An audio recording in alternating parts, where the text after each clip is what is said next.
Hello बच्चों, कैसे हैं आप लोग। पिछले लेक्चर में हमने क्यूबॉइड एंड क्यूब के फॉर्मूले के बारे में हमने देख लिया था, ठीक है। तो आज हम सीखेंगे, आज के लेक्चर में बाकी रिमेनिंग जो फॉर्मूले बच गए हैं उनको हम सॉल्व करके देखेंगे कैसे आए फॉर्मूले डिराइव हुए हैं, ठीक है। देखो, राइट सर्कुलर सिलेंडर के बारे में बात कर रहे हैं, ठीक है। राइट सर्कुलर सिलेंडर के बारे में देखो, आपके सर्कुलर सिलेंडर है। राइट सर्कुलर सिलेंडर का मतलब है जैसे मतलब हमारे पास ये सिलेंड्रिकल शेप है, ठीक है। ये सिलेंड्रिकल शेप है, ठीक है। तो ये जो हाइट है और ये रेडियस है, ठीक है, इनमें 90 डिग्री का एंगल होना चाहिए। ना ही कि हमारे पास ये वाला सिलेंडर, इसके बारे में बात नहीं कर रहे हैं, इसके बारे में नहीं पढ़ेंगे हम, इसके बारे में पढ़ेंगे। इसलिए राइट सर्कुलर सिलेंडर के बारे में बात किया है। अभी आप पढ़ोगे इसके बारे में, ठीक है, इसके बारे में नहीं पढ़ोगे, इसलिए बोला गया है राइट सर्कुलर सिलेंडर बोला गया है, ठीक है। तो अब यहाँ पे देखो, बेसिकली क्या है, अगर मान लो हमारे पास सपोज करो कि जैसे मान लो कोई पेज है हमारे पास, सपोज करो मेरे पास ये पेज है, ठीक है। तो इसको अगर मैं फोल्ड कर दूं, जिससे मतलब ऐसे फोल्ड करके बता दूं, देखिए आप ऐसे ऐसे फोल्ड कर दूं, ठीक है। तो ये सिलेंड्रिकल शेप देगा, ठीक है। आएगा समझ में, ये हमारा सिलेंड्रिकल फॉर्म देगा, ठीक है। इसकी थिकनेस क्या निग्लेजिबल है, कंसिडर क्या इसकी थिकनेस नहीं है, ठीक है। तो अब क्या करना है इसको, तो हमें क्या करना है, इसको पेंट करना है। सपोज करो पेंट करना है, इसको साइड साइड में पेंट करना है, ठीक है। तो हमें कर्व सरफेस एरिया की जरूरत पड़ेगी।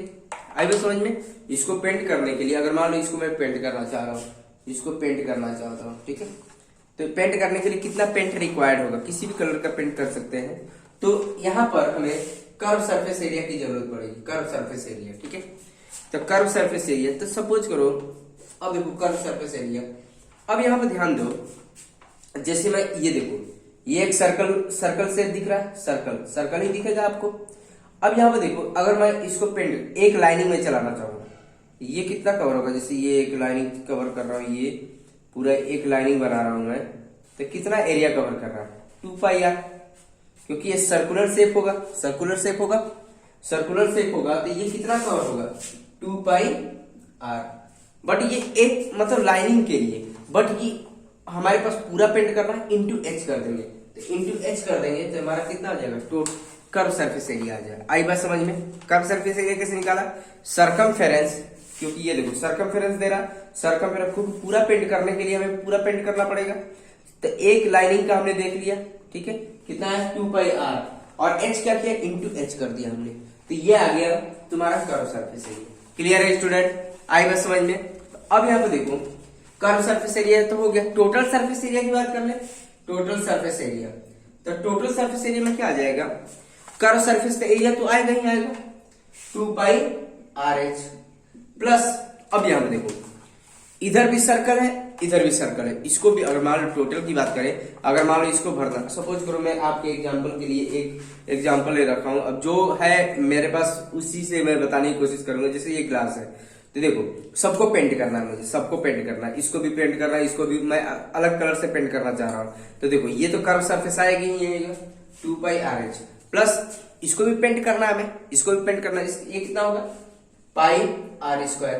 बट इधर खाली है, लेकिन मुझे इसको भी पेंट करना है, जैसे ऐसा ही पोर्शन इधर भी है, तो इसको भी तो पेंट करना होगा। तो मैं क्या होगा πr²। तो फाइनली हमें क्या देगा, 2πrh, ये क्या होगा 2πr²। तब यहां से क्या करेंगे, 2πr बाहर निकालो, 2πr, तो क्या देगा h+r देगा। तो फाइनली हमारे पास क्वेश्चन क्या आ गया, ये आ गया, ठीक है, 2πr ब्रैकेट में h+r। ये भी लिख सकते हैं, कोई दिक्कत नहीं। जैसे मतलब देखो 2πr h plus 2πr², 2πr², ठीक है। आई बात समझ में, क्लियर है। अगर ये तो दोनों तरफ पेंट, सबको पेंट करने, अगर मान लो इसी ग्लास को पेंट करना है, तो ग्लास को पेंट करने के लिए क्या है, दिस वन, ठीक है। अगर मान लो ये ग्लास ही है, मुझे पेंट करना है, तो क्या होगा, कर्व सरफेस लगेगा और केवल एक सर्कल लगेगा, मतलब ये वाला सर्कल नहीं लगेगा, मतलब ये वाला सर्कल नहीं लगेगा। तो ये इसको पेंट करने के लिए हमें इतना एरिया कवर करना पड़ेगा, 2πrh कर्व सरफेस, और ये नीचे वाला बेस केवल पेंट करना है, तो πr², ठीक है। लेकिन हमने टोटल इसके लिए लिया है कि मतलब ऊपर वाला भी कवर कर रखा है, उसके लिए हमने टोटल ये लिया है। इतनी बात समझ में आ रही है, क्लियर है स्टूडेंट। आई थिंक सब बच्चों को समझ में आ पा रहा है, ठीक है। तो जैसे हमारे क्वेश्चन में पूछेगा वैसे हम आइडेंटिटी यूज कर सकते हैं, ठीक है। जब तक ये सब चीजें नहीं समझोगे आप नहीं कर पाओगे, ठीक है। तो ये सब चीजें बहुत जरूरी है समझना। आई बात समझ गए स्टूडेंट। तो ये हो गया हमारा टोटल सरफेस एरिया। अब हम वॉल्यूम की बात कर लें, ठीक है। वॉल्यूम का मतलब होता है, अगर मान लो इस ग्लास में देखो ये सिलेंड्रिकल शेप है, इसीलिए मैं ये ग्लास को कंसीडर कर रहा हूं। अगर मैंने मान लो इसको मिल्क भरना है तो कितना मिल्क लगेगा, ठीक है। तो कितना मिल्क लगेगा, पहले हम इसका एरिया देखते हैं। पहले क्या करते हैं, हम एरिया देखते हैं, इसका एरिया कितना है। एरिया कितना है, पाई आर स्क्वायर, क्योंकि सर्कल दे रहा है। ये क्या दे रहा है, एरिया कितना है, सर्कल दे रहा है। और इंटू हाइट कर देंगे, इंटू हाइट, तो हमारा ये वॉल्यूम आ जाएगा, ठीक है। वॉल्यूम का मतलब इसके अंदर कितना मिल्क आएगा, कितना वाटर आएगा, अगर ये कितना वाटर कंटेन करेगा, ठीक है। तो हमें कैसे निकलेगा, पाई आर स्क्वायर। अब पाई की वैल्यू हमें पता ही है, ठीक है, 9th क्लास में देख रखा है, 22/7 या 3.14। आर हमारे पास जो इसका रेडियस होगा, जो भी हमारा सिलेंड्रिकल फॉर्म होगा, रेडियस उसका कितना है, और एच क्या होगा हमारा, इसका हाइट कितना है, ठीक है। तो इसकी हेल्प से हम इसका वॉल्यूम निकाल सकते हैं, ठीक है, पाई आर स्क्वायर एच, ठीक है। आई थिंक सब बच्चों को समझ में आ गया। तो हमने कर्व सरफेस एरिया देख लिया, बाहरी साइड पेंट करने का, इसको केवल पेंट करना है 2 पाई आर एच, ठीक है। टोटल सरफेस एरिया मैंने दो टाइप के देखे, एक तो ये देख लिया, जब दोनों तरफ सबको पेंट करना, इधर भी पेंट करना, इधर भी पेंट करना, ऊपर भी पेंट करना है, तो ये हो गया। बट अगर इस ग्लास को पेंट करना है, मतलब दिस वन और दिस वन केवल पेंट करना है, तो ये आ जाएगा, ठीक है। जैसे हमारे क्वेश्चन पूछेगा उसके हिसाब से हम बता सकते हैं, ठीक है। और वॉल्यूम देख लिया, वॉल्यूम इसमें मिल्क कितना भरना है, तो ये आ जाएगा formula pi R square H and, ठीक है। तो आई थिंक सब बच्चों को समझ में आ रहा है। अब देखो इसी में आता है राइट सर्कुलर सिलेंडर, तो आगे राइट सर्कुलर हॉलो सिलेंडर आ जाता है, एक हॉलो सिलेंडर, ठीक है, राइट सर्कुलर हॉलो सिलेंडर, ठीक है। लेकिन देखो इसमें आप में तो है नहीं आपके बुक में, लेकिन आप इसको भी समझ लीजिए, राइट सर्कुलर हॉलो सिलेंडर। इसका मतलब क्या है कि यहाँ पे क्या था, थिकनेस नहीं था। यहाँ पे मैंने क्या बताया था, इसकी थिकनेस नेग्लेजिबल कंसिडर किया था, थिकनेस नहीं था। जिससे मतलब इसका भी थिकनेस मैंने लिया था, इसमें थिकनेस नहीं है, ठीक है। इसमें भी थिकनेस हमने क्या किया, नेग्लेजिबल किया था, थिकनेस नहीं था। अब यहाँ क्या थोड़ी थिकनेस आ जाएगी, जैसे ऐसे डायग्राम बनेगा, ये ऐसे बन जाएगा,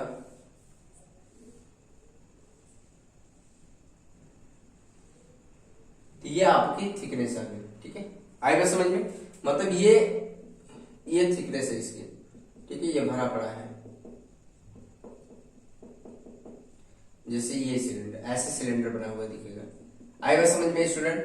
तो ऐसे सिलेंडर की बात कर रहा है। जैसे मैं एग्जांपल देके बताना चाहूंगा, मेरे पास है एक नोटबुक, इसको मैं अगर फोल्ड कर दूं, देखो जैसे ये, ठीक है, ये मैं ऐसे बता दूं, तो इसकी बात कर रहा है। देखो ये थिकनेस है, ये देखो ये सिलेंड्रिकल फॉर्म ही देगा, ठीक है, ये हमारा क्या देगा, सिलेंड्रिकल फॉर्म ही देगा।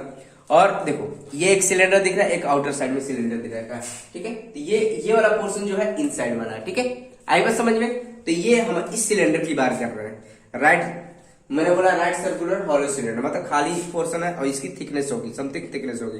लेकिन पिछले वाले में थिकनेस क्या था, नेग्लेजिबल था। तो इसके बारे में भी हम देख लेते हैं। तो देखो यहाँ पर इसमें दो टाइप के रेडियस होंगे, एक छोटा रेडियस होगा, ये इसको R1 मान लेंगे, और एक बड़ा रेडियस होगा, इसको हम R2 मान लेंगे। इतनी बात समझ में आ रही है, ठीक है। अब यहाँ पे देखो, अब हम कर्व सरफेस की बात करेंगे, कर्व सरफेस एरिया। तो देखो कर्व सरफेस एरिया अभी हमने पढ़ा, तो देखो कर्व सरफेस एरिया दो टाइप के आएंगे इसमें, एक इनर के लिए आएगा, एक आउटर के लिए आएगा। देखो स्टूडेंट समझो, जैसे मतलब कर्व सरफेस एरिया, इसको पेंट करना है कर्व सरफेस में, तो देखो यहाँ पे कैसे पेंट करेंगे। देखो इसको आउटर साइड से भी पेंट करना है और एक इन साइड से भी पेंट करना है। तो हमें क्या होगा, आउटर साइड के लिए एरिया क्या है, रेडियस कितना है R2, तो 2 पाई R2H होगा। अभी हमने देखा कर्व सरफेस का एरिया जो उसमें यूज हो रहा है, इसमें भी यूज होगा। बट यहाँ पर दो सिलेंडर बन रहा है, एक आउटर साइड में बन रहा है, एक इन साइड में बन रहा है। देखो एक आउटर साइड में बन रहा है, एक इन साइड में बन रहा है, ठीक है। आउटर साइड में कितना हो गया रेडियस R2, और इन साइड का रेडियस कितना होगा R1। तो इसको भी अंदर भी तो पेंट करना है हमें, अंदर भी पेंट करना है, बाहर भी पेंट करना है, अंदर भी पेंट करना है। तो मतलब ये क्या हो जाएगा 2 पाई R1H। तो फाइनली हमारे पास क्या देगा, देखो 2 पाई h बाहर निकालेंगे r1 प्लस r2 आएगा। इतनी बात समझ में आ रही है स्टूडेंट? क्लियर है? कर्व सरफेस एरिया हमारा आ गया। क्लियर है?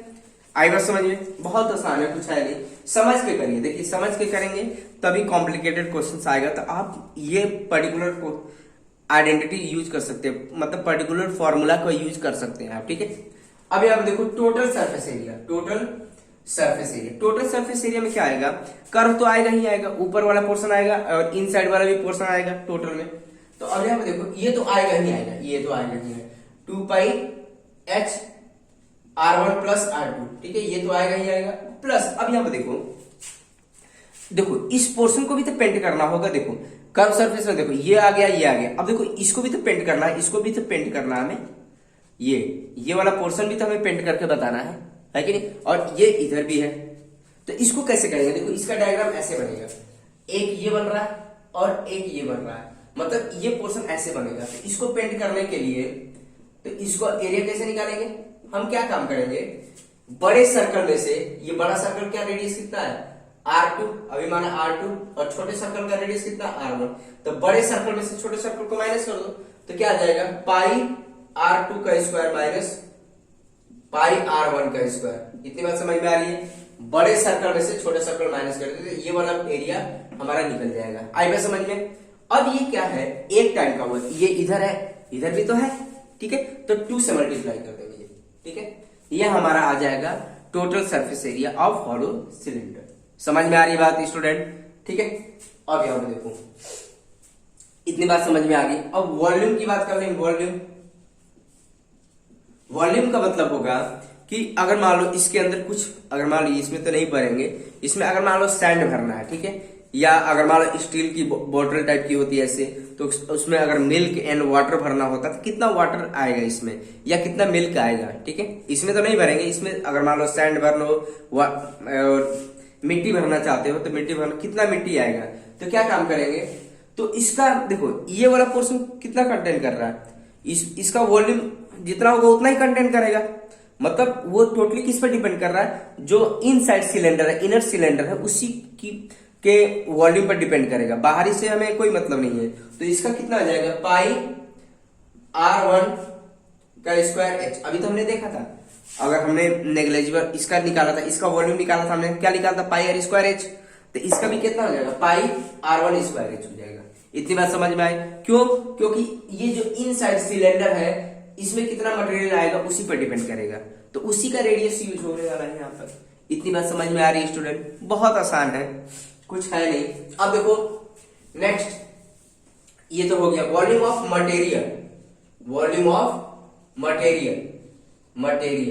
अब यहां पर ध्यान दो, वॉल्यूम ऑफ मटेरियल का मतलब होता है कि इसको बनाने में कितना मटेरियल यूज हुआ है। अगर मान लो किसी प्लास्टिक को मेल्ट करके बना रहे हैं, ठीक है, तो ये मतलब ये मटेरियल कितना यूज हुआ है उसके बारे में बात कर रहा है। ठीक है, ये कितना मटेरियल लगा, या स्टील को मेल्ट करके स्टील का ऐसा मतलब शेप दे रहे हैं, राइट सर्कुलर हॉलो सिलेंडर का शेप दे रखा है, तो कितना इसमें स्टील यूज हुआ है हमें वो बताना है। तो क्या काम करेंगे, बड़े वाले सिलेंडर से छोटा वाला सिलेंडर माइनस कर दो। मतलब पूरे बड़े वाले सिलेंडर, देखो बड़े वाले सिलेंडर का वॉल्यूम कितना आएगा, बड़े वाले सिलेंडर का वॉल्यूम कितना है, पाई r स्क्वायर पाई r2 का स्क्वायर h। यही आएगा, ये क्या है, बड़े वाले सिलेंडर का वॉल्यूम। बट बड़े वाले सिलेंडर का वॉल्यूम तो निकाल, लेकिन ये तो हमें चाहिए नहीं, क्योंकि हमें मटेरियल निकाला था, मतलब इसको देखना है, हमें मटेरियल के लिए इसको देखना है, ये मटेरियल कितना यूज हुआ है। तो ये वाला पोर्शन तो खाली है, तो इसको हम क्या करेंगे, माइनस कर देंगे। क्या हो जाएगा, पाई r1 का स्क्वायर h, इसको माइनस कर देंगे। इतनी बात समझ में आए? अब बाहर निकालो, पाई h r2 का स्क्वायर माइनस r1 का स्क्वायर। ठीक है, ये बात समझ में आ रही है स्टूडेंट? बहुत आसान है, आप ध्यान से समझिए इसको। ठीक है, तो ये सब चीजें होंगी। अब इसमें इतने ही क्वेश्चन पूछे जाते हैं, अब तो नहीं पूछे जाते। अब नेक्स्ट देख लेते हैं, हम नेक्स्ट वाला भी फॉर्मूला देख लेते हैं। नेक्स्ट आपका स्फीयर है। देखो स्फीयर का मतलब होता है, सपोज करो स्फीयर का अगर हम डायग्राम देखेंगे तो ये बनेगा स्फीयर का। ठीक है, ये आपका रेडियस होगा, ठीक है, r होगा। इसका एग्जांपल अगर देखो तो मैंने आपके लिए कुछ कंटेंट कलेक्ट कर रखा, जैसे ये बॉल है, ठीक है, बॉल क्या है, स्फेरिकल शेप का है। ठीक है, आई बात समझ में?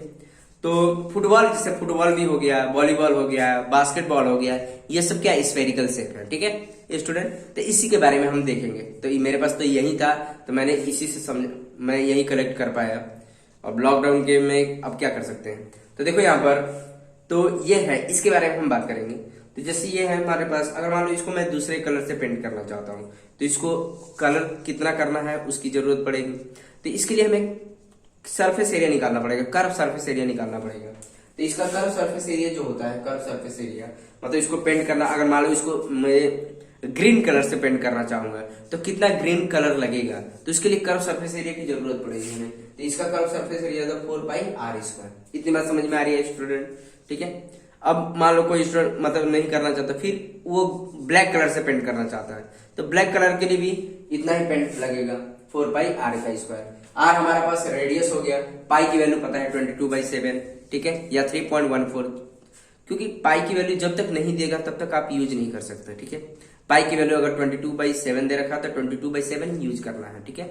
अगर 3.14 दे रखा तो 3.14 ही यूज करेंगे आप, ठीक है, अपने हिसाब से नहीं करेंगे। तो वहां पर हम पुट करके सॉल्व किया जा सकता है, ठीक है स्टूडेंट, आएगा समझ में। अब रही बात वॉल्यूम की, बात करेंगे। वॉल्यूम क्या हो जाएगा, वॉल्यूम का मतलब होता है कि अगर मान लो इसमें जैसे फुटबॉल हो गया, फुटबॉल मान लो है, सपोज करो कुछ देर के लिए इसको फुटबॉल मानो, इसमें मुझे एयर फील करना, तो कितना एयर आएगा उसमें, तो वो उसके लिए क्या करना पड़ेगा, वॉल्यूम निकालना पड़ेगा आपको, ठीक है। या अगर मान लो ऐसी मेरे पास कुछ इसमें वाटर, बच्चे शरारती होते कुछ भी करते हैं, इसको छेद करके मतलब वाटर फिल करना चाहेंगे, तो वाटर कितना वाटर कंटेन करेगा ये, ठीक है, आई बात समझ में। तो उसके लिए क्या करना पड़ेगा, वॉल्यूम निकालना पड़ेगा। तो ये क्या हो जाएगा, 4/3πr³, ठीक है, इतना आ जाएगा। आई बात समझ में बच्चों। तो बहुत आसान है, कुछ है नहीं यहाँ पर। अब यहाँ पर देखो, स्फीयर के बाद हेमी स्फीयर आ जाता है, हेमी स्फीयर, ठीक है। हेमी स्फीयर क्या होता है, इसका जस्ट हाफ हो जाता है, ठीक है। जैसे ये डायग्राम बनेगा इसका, ये हेमी स्फीयर आ गया और ये रेडियस हो गया, ठीक है। इसकी बात करेगा तो देखो कर्व सरफेस एरिया में बात आएगा। कर्व सरफेस एरिया क्या मतलब, कर्व सरफेस एरिया का मतलब देखो, जैसे इसको यहां से कट कर दिया जाए, मतलब हेमी स्फीयर का मतलब होता है यहां से इसको कट करके दिया जाए, तो वही उसी की बात कर रहे हैं, यहां से बीचों बीच कट कर दिया हमने, ठीक है। तो हेमी स्फेरिकल से बन जाएगा। तो अब यहां पर हम बात करेंगे, अब हम बात करेंगे curve surface area. Curve surface area का मतलब इसको पेंट करने में कितना लगेगा, तो जस्ट इसका हाफ ही लगेगा, मतलब 2πr²। इसका 4πr² है, और इसका क्या है, कर्व का मतलब ये कर्व कितना है, ठीक है। ये इसकी बात कर रहा है, इसको पेंट करने में कितना लगेगा, आई बस समझिए, इसको पेंट करने में कितना लगेगा, मतलब हेमी स्फीयर की बात कर रहा है, तो कितना लगेगा, 2πr² लगेगा। टोटल सरफेस एरिया कितना हो जाएगा, सरफेस एरिया टोटल का मतलब होता है कि ये तो कर्व सरफेस आएगा ही आएगा, कर्व सरफेस आएगा 2πr², बट ऊपर वाला पोर्शन जो ये बच गया, इसको भी तो पेंट करना होगा, ये वाला पोर्शन भी पेंट करना होगा आपको। जब टोटल में ये भी आएगा, कर्व सरफेस तो आएगा ही आएगा, इसको बीच से कट कर दिया तो कर्व सरफेस तो आएगा ही आएगा, और ऊपर वाला पोर्शन भी तो होगा, मतलब ये वाला पोर्शन, तो प्लस क्या आ जाएगा, ये क्या बन रहा है, सर्कल बन रहा है, तो πr², ठीक है। तो टोटल आ जाएगा तुम्हारा 3πr², ठीक है। इतनी बात समझ में आई। टोटल सरफेस एरिया ये आता है हेमी स्फीयर का। क्लियर है स्टूडेंट, जैसी जरूरत पड़ती है क्वेश्चन में वैसे हम फॉर्मूले को मॉडिफाई किया जा सकता है, ठीक है स्टूडेंट। अब यहाँ पर वॉल्यूम की बात करेंगे, वॉल्यूम की बात करेंगे। वॉल्यूम का मतलब अगर मान लो इसको कट कर दिया, उसके अंदर कुछ फील करना चाहते हो तो कितना ये कंटेन करेगा, कितना कंटेन करेगा, मतलब इसी में अगर मान लो ऐसे दे रखा है, ठीक है, इसमें वाटर फिल करना चाहते हो, सपोज करो ऐसे हेमी स्फेरिकल शेप है, वाटर फिल करना चाहते हो, ठीक है, तो कितना वाटर कंटेन करेगा, जस्ट इसका हाफ करेगा। तो इसको हाफ करोगे तो क्या, 4/3πr³ का हाफ कर दो, ठीक है। तो ये क्या देगा, जैसे 4/3 और ये 2 ऐसे आ जाएगा πr³, तो फाइनली क्या आ जाएगा 2, तो मतलब फाइनली क्या आएगा 2/3πr³, ये आ जाएगा हमारा वॉल्यूम आ जाएगा। हेमी स्फीयर का वॉल्यूम कितना आ जाएगा, ये आ जाएगा 2/3πr³। इतनी बात समझ में आ रही है स्टूडेंट। तो बहुत आसान है, कुछ है नहीं, बस फॉर्मूले याद करते रहिए। तो नेक्स्ट हम बात करेंगे राइट सर्कुलर कोन के बारे में बात करेंगे। तो राइट सर्कुलर कोन में देखो ध्यान से, ये क्या है, कोन, ठीक है, ये राइट सर्कुलर कोन, और ये क्या है, आपकी हाइट है, ये हाइट है h, और ये रेडियस ऑफ द बेस है, और ये l मतलब स्लांट हाइट है, स्लांट हाइट इसको बोलते हैं, ठीक है, स्लांट हाइट, इसको परपेंडिकुलर हाइट बोल सकते हैं, परपेंडिकुलर हाइट, ठीक है, और ये रेडियस ऑफ द बेस है, ठीक है। अब ये राइट सर्कुलर क्यों बोला है, राइट सर्कुलर कोन, मतलब जो हाइट और रेडियस होगा उनमें 90 डिग्री का एंगल होगा। इसके बारे में बात नहीं कर रहा, हम इसके बारे में नहीं पढ़ेंगे, ये इसके बारे में नहीं पढ़ रहे हैं, ठीक है, क्योंकि ये रेडियस और हाइट में ये 90 डिग्री नहीं होगा, ठीक है, इसके बारे में हम नहीं पढ़ रहे हैं, हम इनके बारे में पढ़ रहे हैं, राइट सर्कुलर कोन के बारे में पढ़ रहे हैं, ठीक है। तो ये एच जो होगा हमारा परपेंडिकुलर हाइट होगा, और ये जो होगा स्लांट हाइट होगा, एल से रिप्रेजेंट करते हैं, और ये रेडियस होगा, ठीक है। जैसे मतलब कुछ आपके लिए मैंने बना रखा है, जैसे ये मैंने बना रखा, आपके लिए मॉडिफाई कर रखा है, ये कोन, देखो कोन आइसक्रीम खाते हैं आप, कोन वाला, तो इसी के बारे में हम बात करेंगे, ठीक है। ये क्या है, कोन शेप का मैंने बना रखा आपके लिए, ठीक है। तो ये क्या है, ये क्या काम करेगा, स्लांट हाइट का काम करेगा, ठीक है। और ये जो बीचों बीच लेंथ होगी, ये पूरी हाइट होगी, वो एच का काम करेगा, और ये पूरा बेस, मतलब ये सर्कुलर शेप है, ठीक है। आई बस समझ में स्टूडेंट, तो इसी के बारे में हम बात करेंगे, ठीक है। अब यहाँ पे देखो, जैसे एल है, एच है और आर है, ठीक है। अब यहाँ पे ध्यान दो, जैसे ये क्या है, राइट एंगल ट्रायंगल बनता है हमेशा, ठीक है। तो कि अभी मैंने बताया राइट सर्कुलर कोन के बारे में बताया, राइट सर्कुलर कोन मतलब हाइट और रेडियस ऑफ बेस में क्या होगा, 90 डिग्री का एंगल होगा। तो 1 मिनट, तो यहाँ पर राइट एंगल ट्रायंगल बन जाता है स्टूडेंट, जिससे हमने इसको नाम दे दिया ए ओ बी। देखो in triangle A O B में, A O B right angle triangle, hypotenuse का square equal to sum of other two side का स्क्वायर, मतलब ये क्या हो जाएगा, ए बी का स्क्वायर, ए ओ का स्क्वायर प्लस ओ बी का स्क्वायर। तो क्या देगा, ए बी कितना है, एल है, एल का स्क्वायर, ओ ए कितना है, एच का स्क्वायर प्लस आर का स्क्वायर। तो ये देता है, तो एल क्या हो जाएगा, अंडर रूट एच का स्क्वायर प्लस आर का स्क्वायर। तो ये रिलेशन होता है, ठीक है। आई बात समझ में। तो जब कभी भी देखो, तो स्लांट हाइट और रेडियस में ये रिलेशन होता है, ठीक है। स्लांट हाइट का square equal to perpendicular height का स्क्वायर प्लस रेडियस का स्क्वायर, ठीक है। ये तीनों में रिलेशन होता है। अगर मान लो तीनों में कोई दो वैल्यू दिया हुआ, एच दे रखा, आर दे रखा, तो एल निकाल सकते हैं, या एल और एच दे रखा तो आर निकाल सकते हैं, ठीक है, या एल और आर दे रखा तो एच निकाल सकते हैं। तो तीनों में से कोई भी एक, तीनों में से कोई भी दो दे रखा है तो एक निकाल सकते हैं हम, ठीक है, वन वैल्यू निकाल सकते हैं। इतनी बात समझ में आई, एक फॉर्मूला समझ में आ गया आपको। तो ये तीनों में रिलेशन होते हैं, इसको हटा देते हैं। अब रही बात इसकी, हम बात करते हैं curve surface area, curve surface area. तो कर्व सरफेस एरिया जो होता है इसका पाई आर एल होता है, पाई आर एल होता है। अब बहुत सारे स्टूडेंट बोलेंगे कैसे होता है पाई आर एल, तो देखो मैं बताना चाहूंगा। जैसे मान लो सपोज करो ये है, ठीक है, ये है आपका, मतलब आपका एक सर्कुलर शीट मैंने कट कर लिया, ठीक है। अब क्या काम करेंगे, इसमें मैं इतना पोर्शन कट करके बाहर निकालूंगा। देखो इतना पोर्शन कट करके बाहर निकालूंगा, तो कट करने के बाद ये वाला पोर्शन बचेगा, ठीक है। तो अब इसको मैं ऐसे करके कंबाइन करके ऐसे बना सकता हूँ मैं। ये देखो कोन बन गया, ठीक है, ये कोन शेप बन रहा स्टूडेंट, ठीक है, ये बन रहा। आई बस समझ में। तो ये जो कोन बना है, तो इसका मुझे पूरे को पेंट करना है। तो पेंट करने में कितना पेंट रिक्वायर्ड होगा, तो इसका हमें एरिया चाहिए। तो इसी के बारे में बात कर रहा है, कर्व सरफेस एरिया। तो यही है पाई आर। अब बोलेंगे स्टूडेंट कैसे आया, तो देखो यहाँ पर ध्यान से, मैंने इसको एक एक पीस में कट कर रखा है, जैसे ऐसे कट कर रखा है, देखो ध्यान से। जैसे मतलब ये था हमारे पास, ये जो पोर्शन, मैं इस साइड की बात कर रहा हूँ, इस साइड मैं ऐसे लेके देख रहा हूँ, देखो ऐसे वाला पोर्शन। तो ये मैं इसको छोटे छोटे ट्रायंगल में ब्रेक कर दिया, छोटे छोटे ट्रायंगल में इसको ब्रेक कर रखा हूँ, ठीक है, छोटे छोटे ट्रायंगल में इसको मैंने ब्रेक कर दिया। तो जो ये स्लांट हाइट होगा ना, स्लांट हाइट ऐसा मैं ब्रेक करूंगा जो slant height as a height की तरह काम करे, ठीक है। तो हाइट की तरह काम करे। अब यहाँ पे देखो ये क्या, मैंने B1 मान लिया, ये B2 मान लिया, ये B3 मान लिया, B4 मान लिया, अप टू Bn तक लिया, ठीक है, Bn तक, ठीक है। ये छोटे छोटे मैंने ट्रायंगल में ब्रेक कर रखा है इसको, ठीक है। तो ऐसे ब्रेक कर रहा है, जो स्लांट हाइट है, स्लांट हाइट होगा एज अ हाइट का काम करे। तो ये क्या होगा, इसका एरिया कितना होगा 1/2, बेस कितना होगा B1, ठीक है, B1। अब B1 होगा और हमारा क्या L हो जाएगा, तुम्हारा हाइट क्या होगा, L हो जाएगा। इतनी बात समझ में आ रही है, क्लियर है। अब यहाँ पे देखो, फिर दूसरे का एरिया कितना होगा इसका 1/2 B2 इंटू L। हाइट तो सबका इक्वल ही होगा, ठीक है। अब क्या करना है, ऐसे कहां तक बन जाएगा ये 1/2 इंटू बी एन एल। तो देखो यहां से 1/2 एल बाहर निकाल लो तो क्या बचेगा, B1 B2 B3 up to Bn तक बनेगा। ठीक है, ये बनेगा। अब यहाँ पे देखो ये सर्कल बन रहा है।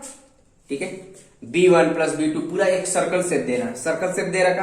तो सर्कल शेप पूरा सर्कमफेरेंस कितना हो जाएगा, देखो B1 B2 B2 ये पूरा सर्कल बन रहा है कि नहीं स्टूडेंट, ये पूरा सर्कल शेप बन रहा है। तो ये पूरा क्या देगा 1/2 एल, और ये पूरा सर्कमफेरेंस दे रखा है। सर्कमफेरेंस सर्कल का कितना होता है 2 पाई आर होता है। ठीक है, 2 पाई आर होता है कि नहीं होता, 2 पाई आर ही तो होता है सर्कमफेरेंस। तो 2 से 2 कैंसिल हो गया, क्या देगा एल पाई आर, मतलब पाई आर एल। यहां से ये कैलकुलेट हुआ है। इतनी बात समझ में आ रही है। तो बेसिकली मैं नॉलेज के लिए बता रहा हूं आपको कि बेसिकली ये आया कैसे। ठीक है, आपको डिराइव करने के लिए नहीं आएगा, लेकिन आपको पता होना चाहिए कि बेसिकली ये सब आते कहां से। ठीक है, तो ऐसे ही यहाँ पर कैलकुलेट किया गया है। तो स्टूडेंट आएगा समझ। तो फाइनली हमारा कोण बन गया ऐसा। ठीक है, फाइनली हमारा जो कोण बना ऐसा बन गया। तो आइसक्रीम आप खाए होंगे, आप देखे होंगे कोण कैसा होता है। ठीक है, तो ये कोण हो गया। तो इसको मुझे पेंट करना है, तो पेंट करने के लिए कितना पेंट रिक्वायर्ड हो गया, मतलब पाई आर एल रिक्वायर्ड होगा। ठीक है, इतना पेंट की जरूरत पड़ेगी जिससे हम इसको पेंट कर सकते हैं। आर क्या होगा, रेडियस ऑफ द बेस हो जाएगा। एल क्या होगा, स्लांट हाइट होगा। और पाई की वैल्यू तो पता ही है। ठीक है, 22/7 या 3.14, जैसे क्वेश्चन बोले वैसे ही हमें उसकी वैल्यू पुट करनी होगी। ठीक है, आई बात समझ में स्टूडेंट। तो इसको हटा देते हैं, इसकी हमें जरूरत नहीं है। अब यहां पे देखो, जैसे अब टोटल सरफेस एरिया की बात करेंगे। टोटल सरफेस एरिया में तो कर्व तो आएगा ही आएगा, कर्व तो आएगा ही आएगा। तो कर्व पाई आर एल प्लस, अब यहां पे देखो नीचे बेस में क्या है, सर्कल भी तो बन रहा है, तो टोटल में ये भी आएगा, मतलब curve surface plus base. Base क्या है, पाई आर स्क्वायर। अब यहाँ पे इतना भी छोड़ सकते हैं और पाई आर भी बाहर निकाल सकते हैं। पाई आर बाहर निकालो क्या, एल प्लस आर बनेगा। ठीक है, ये भी लिख सकते हैं, ये भी लिख सकते हैं। ठीक है, आई बस समझ में स्टूडेंट, कोई दिक्कत तो नहीं है। ठीक है, अब यहाँ पे देखो 3 फॉर्मूले हो गए। एक हो गया स्लांट हाइट, एक हो गया कर्व सरफेस, ये टोटल सरफेस। नेक्स्ट होता है वॉल्यूम की बात कर लेंगे। तो वॉल्यूम क्या होगा, वॉल्यूम क्या मतलब, अगर मान लो इसमें आइसक्रीम आप फिल करना चाहते हैं तो कितना आइसक्रीम आएगा, ये कितना आइसक्रीम कंटेन करेगा। ठीक है, तो हमें ये बताना है। वॉल्यूम में हमें वो फाइंड आउट किया। या चने, आप देखते हो चने बेचने वाले होते हैं, तो चना इसमें कितना कंटेन करेगा तो वो बताना होगा। ठीक है, तो इसके लिए क्या करना पड़ेगा, वॉल्यूम फाइंड आउट करना होगा। वॉल्यूम कितना होगा 1/3 पाई आर स्क्वायर एच। ठीक है, ये होता है इसका वॉल्यूम। क्लियर है स्टूडेंट, तो 1/3 पाई आर स्क्वायर एच। अब रही बात ये फॉर्मूले कैसे याद होंगे, तो फॉर्मूले के लिए आप परेशान ना हो, जितना हम क्वेश्चन प्रैक्टिस करते रहेंगे वैसे ही फॉर्मूले भी हमारे याद होते रहेंगे। ठीक है, कभी भी डायरेक्ट फॉर्मूला याद नहीं होता है। आप प्रैक्टिस करिए, क्वेश्चनों की जितनी प्रैक्टिस करेंगे उतने ही फॉर्मूले याद होते रहते हैं। ठीक है, आई बात समझ में। अब नेक्स्ट आता है फ्रस्टम ऑफ कोन, लेकिन फ्रस्टम ऑफ कोन हम अभी नहीं करेंगे। हम 7.1 एक्सरसाइज पूरा कंप्लीट करने के बाद हम फ्रस्टम ऑफ कोन के बारे में पढ़ेंगे। ठीक है स्टूडेंट, तो मैंने सारे फॉर्मूले बता दिए। पार्ट 1 में मैंने क्यूब एंड क्यूबॉइड का फॉर्मूला बताया, बाकी पार्ट 2 में मैंने ये आपके रिमेनिंग फॉर्मूले सारे बता दिए। तो एक बार स्टूडेंट समझ लें कि फॉर्मूले कैसे आए हैं।